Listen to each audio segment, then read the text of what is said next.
मन को विचार के द्वारा दोष पैदा करके या इधर राग पैदा करके प्रभु की तरफ हटाओ। दूसरी बात ये, नियम की बड़ी मार मन पे पड़ती है। मन को मारने के लिए नियम का बहुत पालन करना जरूरी है। आप अपनी दिनचर्या ऐसी बनाएं, या गुरुजनों से जो पास हुई दिनचर्या, आपके पास प्रातः काल से शयन काल तक 1 मिनट भी खाली नहीं होना चाहिए। ये आप देख लो, जो अभी तक चर्चा हुई वो पूरे संसार में दोष दृष्टि करके भोगों के प्रति या प्रभु पे महत्व बुद्धि करके छोड़ दो, राग छोड़ो। वास्तविक कहीं सुख नहीं है। आप लोग देख लीजिए, विवेक से देख लीजिए, अभी तक सब वही करते रहे हो जन्म जन्मांतर। अब हमको मन की ये जो बलवान वृत्ति है, प्रमथन स्वभाव वाली वृत्ति है, इस पर अंकुश करना है। कैसे करना है? प्रातः काल जगने से लेकर शयन तक 1 मिनट भी आपका खाली नहीं होना चाहिए, आपकी दिनचर्या में होना चाहिए। नियमित दिनचर्या बनवा लीजिए या बना लीजिए अपने बड़ों से, अपने पूज्यजनों से पास हमारी ये दिनचर्या, जीवन में उसका उल्लंघन नहीं होना चाहिए। ऐसी दिनचर्या नहीं, कागज वाली दिनचर्या नहीं, आपकी वास्तविक दिनचर्या जो है वही होनी चाहिए। जिस समय जो आदेश हुआ है कार्य का, आपको उसी समय वही कार्य करना है। इससे मन तुम्हारा मरेगा, मन के अनुसार। यहां क्या है कि रोज सुनते, आज नहीं सुनेंगे सत्संग, क्या है सुबह तक रोज वाणी पाठ में जाते, नहीं जाएंगे, 6 बजे तक सो रहे हैं, शाम के रात्रि तक, या जैसा, ये ठीक नहीं। चलो आज ऐसा कर ले, नहीं ठीक नहीं। जो नियम दिया गया वैसे ही चलो। अगर नियम से चलोगे तो उससे लाभ क्या मिलेगा? एक तो परमानंद की तरफ बढ़ रहे हो, दूसरी बात आपका मन मरेगा। मन नियम से मरता है। इस मन का स्वभाव बदल जाएगा यदि आप नियमवर्ती बनोगे। नियमानुवर्तिता से मन आपके अधीन होगा। नियम बनाओ आप। नियम अगर आपने नहीं बनाया तो परमार्थ की चढ़ाई पर नहीं चढ़ सकते हो। परमार्थ में आज तक उसी को लाभ मिला है जो नियम से चला है। किसी ने पूछा किसी से कि क्या नियम है आपके, तो उनका हमारे संप्रदाय में तो नियम है ही नहीं।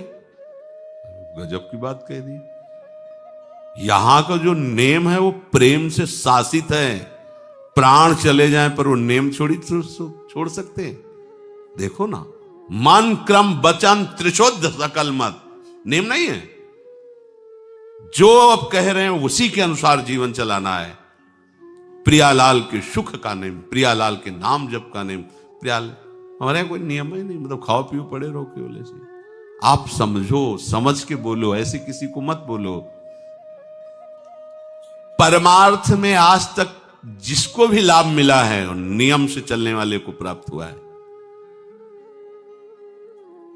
इष्ट आराधना में जो जो आपको नियम मिले हैं उनमें शिथिलता नहीं होनी चाहिए, और बहुत काल तक एक नियम में चलने वाले को सिद्धि प्राप्त हो जाती है। जिस स्थान पर, जिस आसन पर, जिस समय पर जो मंत्र जितना, वो नियम होना चाहिए। ऐसा नहीं कि आज 20 माला जप लिया तो कल 10 माला जप कर लिया तो 2 दिन जपा ही नहीं फिर आगे, ऐसे नहीं होता। एक नियमानुवर्तिता। 5 मिनट का भी अंतर आपके नियम में जब नहीं पड़ने लगेगा, नियमित नियत समय, यह संतों में देखा गया है। 6 बजे उठना, 6 बजे शयन, 6 बजे उनकी जो दिनचर्या, एक दिन अगर देख लो तो दूसरे दिन तुम कह सकते हो इस समय ये साधन कर रहे होंगे, क्योंकि उनका नियम है, वो वैसे ही मिलेंगे। बड़े बड़े महापुरुषों में देखा गया है। ये 2 बजे के जगने का समय तो मतलब जैसे लगभग विषयी पुरुष सब सोते हैं, ऐसे लगभग जो भगवत प्राप्ति की लगन वाले साधु 2 बजे जग जाते हैं सब। ये नहीं कोई आश्चर्य की बात नहीं है, हमने देखा है। गंगा के किनारे जैसे ब्रह्म 2 बजे शुरू हो जाता है, कुआं से जल अर्चना हो, सब दिनचर्या, गंगा नहाने के लिए फिर जाना, बाद में यहीं से स्नान करके फिर बाद में गंगा स्नान करने जाना। जो अनियमित साधन करता है, यद्यप साधन अविनाशी, पर मन मरेगा नहीं, मन अधीन नहीं होगा, ध्यान रखना। अनियमित, नियमित, आज 1 घंटे बैठे, कल 30 मिनट बैठे, परसों 10 मिनट और फिर आगे बैठे ही नहीं 2-4 दिन, बिल्कुल नहीं, ऐसा नहीं। चाहे 10 मिनट से शुरुआत करो तो 11 होना चाहिए, कभी 9 नहीं होना चाहिए। और बार बार दिनचर्या का परिवर्तन नहीं होना चाहिए, मंत्र का परिवर्तन नहीं होना चाहिए, नाम का परिवर्तन नहीं होना चाहिए। खाने पीने का, शयन का, जगने का बिल्कुल नियत समय होना चाहिए मन को वश में करने के लिए।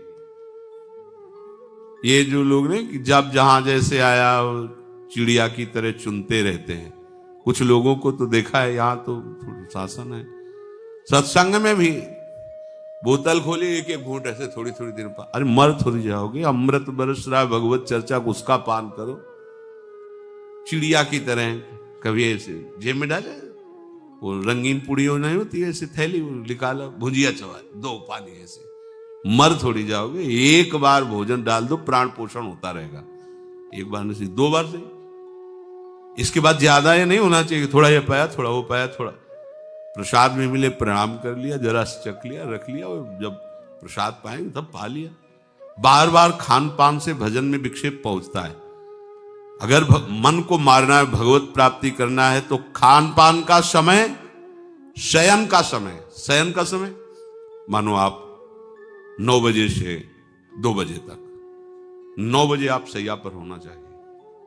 2 बजे आप सैया छोड़ ही दो, नींद आई हो या ना आई हो, इससे कोई मतलब नहीं। नियम सो नियम, ये नहीं आज रात में नींद नहीं आई तो आज सो लेते, नहीं, उठो तुरंत। आपकी दिनचर्या, अपने लोगों ने अभ्यास जब किया ना, तो उसमें ये नहीं कि जग के विचार करना है कि उठना है। जेव ही घड़ी पर दृष्टि गई, आज तक भगवत कृपा से कभी अलार्म नहीं लगाया, बचपन से लेके अभी तक। मिले ही ले घड़ी तो अलार्म क्या लगाए, गंगा के लिए घड़ी लेके कौन घड़ी देगा, गरीब किसानों के। एक समय निश्चित, 5-10 मिनट के अंतर की बात नहीं कहते, तुरंत वस्त्र हटाओ, तुरंत। ये नहीं कि ओढ़ के ध्यान करेंगे, वो ध्यान नहीं होगा, वो सो जाओगे। वो पहले अगर सर्दी के समय हटा दिया, ऐसे खुले बैठो, ठंडी लगेगी। अब नाम जप करो जितनी देर तुम्हारा नियम हो, नहीं तो चलो अपना शौच स्नान पवित्रता, फिर उस शयन वाले आसन पे न बैठे। अगर फिर नहा धो करके बैठ जाओगे तो एक नींद पूरी और हो जाएगी उसमें। और प्राय लोग यही करते ना कि पहले तो बोले नहाने धोने की जरूरत नहीं, नाम जप कर लेंगे, उसी में बैठे। ओढ़ के अगर बैठ गए तो सूर्य उदय हो गए, कितने नाम जपा उनको खुद पता नहीं, क्योंकि वो कम्बल की उसमें, या नहा के जल्दी से ओढ़ के बैठ गए फिर सो गए। ऐसे साधना नहीं होती। स्नान करने के बाद फिर आसन में बैठ के बहुत साधारण अवस्था, ऐसा नहीं कि खूब गरम गरम कंबल ऐसे ओढ़, नहीं, ठंडी लगनी चाहिए, शांत बैठ, आंख खुली, ध्यान नहीं करना चाहिए, आंतरिक ध्यान करो। आंख मूंद ली ना तो सुषुप्ति में पहुंच जाओगे। ध्यान पूर्वक ऐसे, जैसे चातक स्वाति की बूंद को निहारता है। भागवत में आया कि कैसे सुरता होना चाहिए, वक्ता के प्रति चातक दृष्टि से देखते हुए एक एक शब्द श्रवण इंद्री से वो पान कर रहा है, ऐसे शांत तो एकदम देखते हुए ऐसे पान। श्रुता सोई परम सुजान, सुनत चित रति करे। आपके वस्त्र पहनने का ढंग, चलने का ढंग, बोलने का ढंग सात्विक होना चाहिए। सोमवार को अमुक रंग का, मंगल को अमुक रंग का, बृहस्पति को अमुक रंग का, ऐसे चलने की भी अलग अलग स्टाइल, अलग अलग से डालना का। अगर भगवत प्राप्ति करनी है तो सात्विक चाल हो, सात्विक भाषा हो, सात्विक वस्त्र हो। इनका भी बहुत प्रभाव पड़ता है, वस्त्रों का भी प्रभाव पड़ता है, चाल का भी प्रभाव होता है। अभिमान की चाल देखना, छाती में हड्डी हड्डी पर फैला के चल रहे मानो सूरवीर है। हाँ, जांघ में मांस नहीं है, केवल पैंट ही पैंट दिखाई दे रहा है। बात ऐसा अभिमान है, ऐसे टांग चला मानो। ये सब नहीं, सात्विक वृत्ति से चलो, सात्विक कपड़े पहनो। ऐसा नहीं कि अब लाल ही पहनना है तो अमुक कंपनी का आना चाहिए, लाल रंग का या पीले रंग का। कितने का स्वेटर? बोले 1,70,000 का है।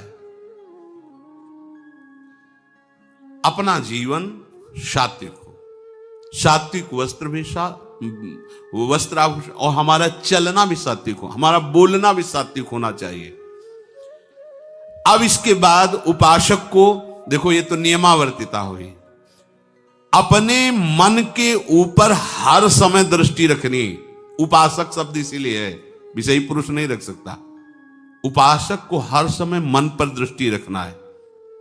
क्या सोच रहा है, ऐसा क्यों सोच लिया इसने, ऐसा क्यों ये प्रेरणा आई? क्या हमारा भोजन गलत हुआ, क्या संग गलत हुआ, क्या हुआ? पूरी जांच हो रही।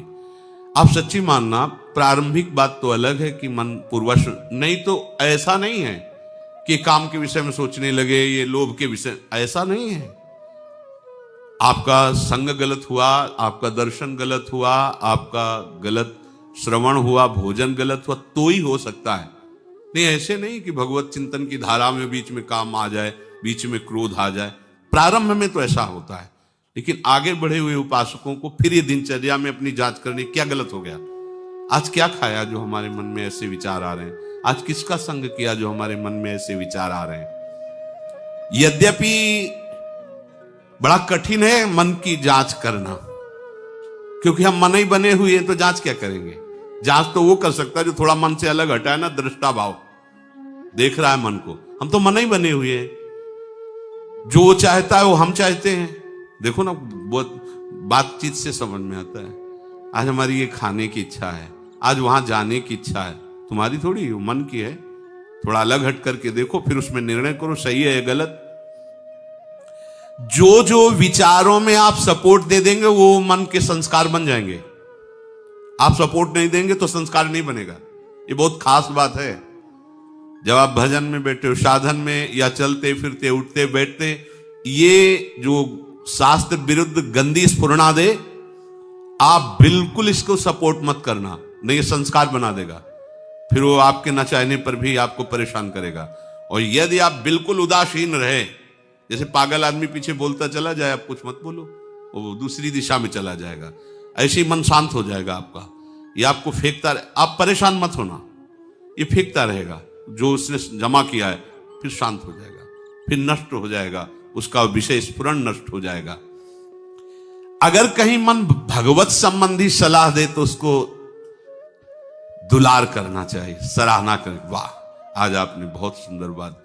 मन आपको कभी कभी अच्छी सलाह दे, और जहां आपको बुरी सलाह देने लगे तो फिर उसको धिक्कार दो कि प्रभु से बढ़कर तुमको ये लगा, प्रभु के नाम रूप से बढ़कर लगा। अंदर होना चाहिए, बाहर भले मत। ऐसे हो गए ना, वो सुधरने लगेगा। बस ये अच्छे से ध्यान रखो, जब ये गलत प्रेरणा करे तो या तो एकदम उदासीन, और या फिर इसको डांट लगा दो, प्रभु की तरफ चलना है, क्या गंदी बात अंदर। नहीं नहीं, अभ्यास से मन असत कार्यों को छोड़कर भगवत कार्यों में लगने लगेगा। धीरे धीरे जब इसको स्वाद मिलेगा तो पूरा का पूरा ये आपके अधीन होने लगेगा। ऐसा नहीं है कि मन वश में नहीं, मन वश में की वश की बात, मन की ताकत नहीं होती कि विषयों में चला जाए। आप करके तो देखो भजन, नहीं ऐसा होता तो पूरा जीवन बर्बाद हो जाए। फिर जो मन ही वश में नहीं होता फिर क्या? नहीं, ऐसा नहीं। पूरे जीवन को पढ़ा है। साधु की सबसे बड़ी पढ़ाई मन की होती है, वो मन को पढ़ता है। पूरे जीवन मन को पढ़ा है उसने, देखा है मन अब क्या परिवर्तन, अब क्या परिवर्तन, अब क्या स्थिति, अब क्या स्थिति। सच्ची मानिए, एक दिन मन मनमोहन बनकर के अनुभव करा देता है। कहीं और अनुभव नहीं होता, इसी में अनुभव होता है। निहाल कर देता है, धन्य धन्य कर देता है। बस इसके असत वासनाओं, असत चेष्टाओं, असत स्फुरणाओं का आप साथ न दें तो ये आपसे अलग हो नहीं सकता, ये भगवदानंद में डुबो देगा। इसे अधिक से अधिक भगवत चर्चा सुनाओ, इसे अधिक से अधिक प्रभु की छवि के दर्शन कराओ। देखो, भरो, मन में भरो, खूब भगवत चर्चा करो। प्रभु की श्री विग्रह, आप जिस कमरे में शयन करते हो उस कमरे में कहीं भी कोई सांसारिकता नहीं होनी चाहिए। परिवार की फोटो या किसी अन्य आकर्षणकारी वैभवशाली की फोटो, ऐसा नहीं, या कोई अपने आराध्य देव गुरुदेव संत भगवान, एक से एक भगवत प्रेमी महात्मा, उनकी संतों की छवि, प्रियालाल की छवि, जिधर दृष्टि जाए भगवत स्मृति में लगा दे। उठते बैठते अपना तो कमरा अंदर से ऐसा ही होना चाहिए, पूरे कमरे में नाम लिख लो, राधा राधा राधा वल्लभ श्री राधा राधा राधा राधा, या लिखी हुई टांग, बहुत आपको लाभ मिलेगा। जिधर अब राधा राधा राधा, अखंड स्मृति। और उस जो आपका वास्तविक साधन कक्ष हो, शयन कक्ष हो, अगर ऐसा हो जाए तो बहुत बढ़िया है। अन्य का प्रवेश ना हो, कोई भी हो, सदगुरुदेव की शिवा, आराध्य देव की शिवा, उसका आप देखना, इसका बहुत बड़ा प्रभाव होता है। कई बार इस बात का अनुभव हुआ कि जैसे बाहर मन विक्षिप्त हो गया किसी बात से, किसी उपासक से, और जे भी तो एकदम जैसे एकदम बदल गई व्यक्ति, और भजन बड़ी तीव्रता से होने, क्योंकि वहां परमाणु भजन के वो भागवती कक्ष होता है। इसके लिए भाई जी ने भी सावधान किया, अगर ऐसा हो जाए तो, मान लो असुविधा है तो कोई बात नहीं, अगर ऐसा हो जाए कि भगवत मार्ग के पथिक का जो वास स्थल है, जहां वो शयन करता है, बैठता है, उसमें सांसारिक पुरुषों का प्रवेश ना हो। इसलिए हो सकता शब्द लगाएगा, एक ही परिवार में रहते हो, आप ऐसा झगड़ा करोगे कि हमारे कमरे में ना जाए कोई रिश्ते नातेदार या अन्य परिवार के सदस्य, कठिन हो जाएगा। अगर हो सकता हो तो भगवत प्रेमी महात्मा के सिवा, भगवत भजन करने वाले के सिवा प्रवेश न हो, तो आप देखो कि उस कमरे में ऐसी परमाणु आ जाएगी कि आपका मन वहां प्रवेश करते ही भजन में लगने लगेगा, बड़ी शांति का अनुभव होगा। इसे खूब भगवत चर्चा सुनाओ, भगवत चर्चा करो और भगवत श्री विग्रह के दर्शन कराओ, बड़ा लाभ मिलता है। जिसे आप जहां शयन कर रहे हो, सामने अगर अपने आराध्य देव की छवि हो ना, बार बार बार बार दर्शन का शौक, और कभी कभी तन्मयता एकाग्रता करते हुए अगर शयन कर जाओ तो स्वप्न में वही छवि के दर्शन करते हुए पाया जाता है। एकाग्रता का बड़ा महत्व है। अगर आप नाम में एकाग्र करके सो जाओ तो आप देखो जगते समय आपकी वही नाम चलता मिलेगा। मन के कहने में कभी अपने आप को मत फंसाओ। मन लोभी, मन लालची, मन चंचल, मन चोर, मन के मत चलिए नहीं, ये पल पल में कुछ और, ये भटकाता रहता है।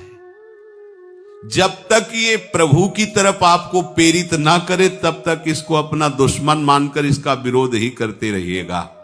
मन का जैसे अपने दुश्मन के प्रत्येक कार्य पर निगरानी करने वाला दुश्मन के प्रहार से बच जाता है, क्योंकि हर क्षण वो सावधान रहता है, वैसे ही जो उपासक मन पर नजर रखकर इसे दुश्मन के भाव से देखता है वो सावधान रहता है और मन के प्रहार से बच जाता है। जहां कहीं ये उल्टा आपको ले जाने के लिए करे, बस इसकी सुनना नहीं, बिल्कुल इसके विरोध में हो जाना।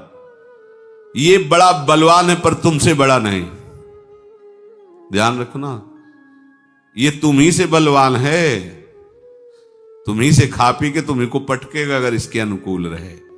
और अगर आप अपने, तो ये इसकी ताकत नहीं आपको गिरा दे, क्योंकि बिना सपोर्ट के आपके कुछ नहीं कर सकता। पक्का आप सपोर्ट मत कीजिए, ये आपका कुछ नहीं बिगाड़ेगा। पर इसका स्वभाव है कि एक क्षण में अपने अनुकूल कर लेना। जहां दिखाया हम आपको ऐसा सुख प्रदान करेंगे, जल रहे हो ना, अभी आनंदित हो जाओगे तो आप दस्तखत कर दोगे, जी बस वो ले गया। आपके दस्तखत के बिना कुछ नहीं कर सकता। कई बार इससे उपासक को हारना होगा, क्योंकि बताया नहीं वो दस्तखत करवा लेगा।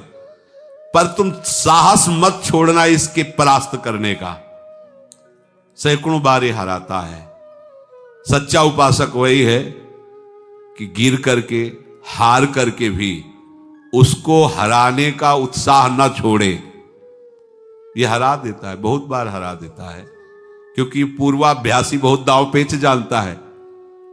हमको अपने अधीन किए रहता है, कई बार तो ऐसे ढंग से हराता है कि समझे नहीं आता कि मुझे हरा रहा था क्या। जब हार गए तब लगता है हाँ हार तो गए, इसका मतलब हमको हरा रहा था। हिम्मत मत हारना, जीत तुम्हारी होगी, क्योंकि तुम प्रभु के सीधे अंश हो और ये तुम्हारी ताकत से बलवान हो रहा है। दृढ़ता से लड़ो तो दिन दिन तुम्हारा बल बढ़ेगा और मन का बल घटेगा, और यदि इसका सपोर्ट करते रहोगे तो इसका बल बढ़ेगा, तुम्हारा घटेगा। तुम इस पर जिस दिन विजयी हो गए तो ये मन न रहकर श्री कृष्ण हो जाएगा। पर ध्यान रखना, ये बहुत चतुर है। ये कभी डरवाएगा तुमको, फिर अपने अधीन करेगा। ऐसा ही होता है। कभी फुसलाएगा, कभी लालच देगा, कभी बड़े सुख का प्रलोभन देगा, परंतु तुम इसके धोखे में मत आना। भूल कर इसका विश्वास न करना। अपनी हिम्मत टूटने न पावे, लड़ने में कमी न होने पावे, इससे लड़ाई लड़नी। यहां मन से तो लड़ते नहीं, बाहर झगड़ा करते घूम रहे। इससे लड़ो, ये बेईमान जो हमको परास्त कर रहा है, अंत में आप देखोगे आपकी आज्ञा पर खड़ा हो जाएगा हाथ जोड़। अब जैसा ये विश्वासी सेवक बन जाएगा। मन को कभी निकम्मा मत रहने दो। अब तो सब हो गया, वाणी पाठ भी हो गया सब। 3 घंटे तो कोई बात है नहीं, 3:30 बजे शाम के जाना है। 3 घंटे में वो इतना मसाला एकत्रित कर देगा कि 3 महीने में तुम सत्संग के द्वारा उतना सामग्री नहीं एकत्रित कर पाओगे उसको हराने के लिए। बहुत चतुर है, इसको खाली मत रहो। एक आदमी ने भूत सिद्ध किया, भूत सिद्ध हो गया। भूत ने कहा कि काम बताओ हमें, अमुक काम, एक क्षण में कराया। और बताओ, और क्या बताएं? बोले काम नहीं बताओगे तो उठाक पटक देंगे तुम्हें, हम तुम्हें मार देंगे हम। वो जो भूत सिद्ध करने के लिए मंत्र दिया था, वो गुरु के पास गया, बोले महाराज वो तो कह रहा मार डालेंगे अगर काम नहीं बताओगे। ठीक है, एक लंबा बांस खड़ा कर दिया और कहा इस भूत को आदेश करो, इस पे उतरो चढ़ो, जब तक हम कोई काम ना बताएं तो यही तुम्हारे ऊपर का। बस ऐसे ही मन भूत है, उठाक पटक देगा आपको किसी न किसी विषय में। इसको काम बताओ, क्या राधे श्याम राधे श्याम राधे श्याम, चढ़ते उतरते रहो, इसे नाम में चलते रहो। जब और कोई काम होगा तो बताएंगे, चलो सेवा कर लो, बाड़ी पाठ कर लो, नहीं है ना राधे श्याम राधे श्याम राधे श्याम। पक्का समझो भूत है, मार देगा तुम्हें। अगर राधे श्याम रूपी बांस में इसे चढ़ाओगे, उतारोगे नहीं तो पटक देगा किसी न किसी विषय में, फिर छाती जलेगी, दिमाग खराब होगा, डिप्रेशन में पहुंच जाओगे। ये ऐसे ऐसे कर्म करवा देता है कि लगता है अब भी इसकी जरूरत है। प्रभु के होके, प्रभु का नाम जप करके, प्रभु के मार्ग में अब भी इसकी जरूरत है। जो तुमने किया, जो तुमने सोचा, जो तुम सोच रहे हो, इसकी जरूरत है। बहुत सावधान, नाम कभी छूटे ना इसको। उसमें ये निकम्मा मन बर्बाद कर देता है। निकम्मा रहोगे तो इधर उधर की बातें सोचेगा। एक और बात बता दे, जब तक नींद ना आवे तब तक लेट करके भजन मत करना। किडनी थोड़ी खराब है तुम्हारी कि तुम्हें बैठने में परेशानी। अपने लोगों ने ऐसा किया है, अब जैसे रात्रि में है माला लेके बैठ गए, अब नींद नहीं आ रही है तब तक माला चल रहा है, भजन चल रहा है। जब नींद आने लगी धीरे से माला छाती में रखा है, अगल बगल कोई अपने माला में ही है। अब लेट करके कि नींद का इंतजार, तो नींद तो आए कि ना आए, लेकिन ये क्या क्या प्रोग्राम आ जाएगा वो आप देख लो। नए साधक सावधान नहीं रहते तो दुर्दशा अपनी कर लेते हैं क्रियाओं के द्वारा, अन्य चेष्टाओं के द्वारा। शयन के समय बहुत सावधान रहने की जरूरत है। दिन भर तो आपको ऐसी सेवाएं मिली हैं, ऐसे साधन मिले हैं जो भगवदानंद में डुबोने के लिए पर्याप्त हैं, लेकिन जो आपका पर्सनल समय है उस समय आप सावधान रहना। अब आप फुर्सत में लेट गए, जे भी फुर्सत सोच के लेटे कि सब हो गया, अब उसका प्रोग्राम शुरू मन का। अब आपके इधर उधर चित्त वृत्ति, फिर मोबाइल जो पास है तो फिर क्या कहना है, मन को तो मानो अमृत मिल गया, वो आपको प्रेरित करेगा। जहां आपने कोई गेम ये वो नौटंकी नाटक की, जहां बस उसको मसाला मिल गया वो आप काफी है, वो आपको ऐसी जगह पहुंचा देगा कि सुबह दिनचर्या में हाजिर नहीं हो पाओगे। कहां है वो? बोले अभी तो आया ही नहीं वो। क्यों? मन ने उसको परास्त कर दिया, इसलिए नहीं आया। बहुत सावधान। ये निकम्मा रहेगा तो बुरी बुरी बातें सोचेगा। खास बात है दिन भर सावधान रह सकते हो माना, लेकिन शयन के समय जब आप अपनी सैया पे गए, अब होश ठिकाने रखो, बिल्कुल सावधान। यहां थोड़ी तुम्हें सावधान रहने की जरूरत है, अभी तो सावधान आई हो, नहीं तो अभी खड़े हो, तुम्हारे पितर तक तृप्त हो जाएंगे अभी है। लेकिन कमरे में सिटकिनी बंद, अब शयन के लिए गए, अब होश में।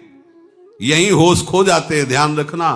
मन आपसे ऐसी चेष्टाएं कराएगा, क्रियाएं कराएगा, ऐसा दर्शन कराएगा, ऐसा सोचवाएगा, पूरे दिन की साधना को मटिया पलेट कर देगा, पोछा लगा देगा। हमारी प्रार्थना मान लेना, जब तक नींद ना आवे तब तक सोने के लिए आप लेटना नहीं। यदि जवान साधक हो, माला हाथ में, ऐसे दोनों हाथ कब्जे में है, जवान से नाम या मंत्र अंदर। अब थक गए, सो गए तो ऐसे सो जाओ, आपकी शैया परम पवित्र है। अगर घंटा 2 घंटा इंतजार नींद का तो पक्का वो भ्रष्ट करा के रखेगा, पक्का। हमारी बात लिख लो। सावधान, शयन के समय हर उपासक सावधान। उस समय विशेष आवश्यकता आपको भजन की है, क्योंकि वो एकांत है और आपके ऊपर उस समय मन को हावी होने का अवसर मिल गया। इसलिए सावधान, सत्संग को सुना जाए, मनन किया जाए और आचरण में उतारा जाए, और इस भूत को हर समय नाम रूपी बांस पे चढ़ाते उतारे। राधे श्याम, राधा वल्लभ श्री हरिवंश, राधा वल्लभ श्री हरि। राधे कृष्णा कृष्णा कृष्णा।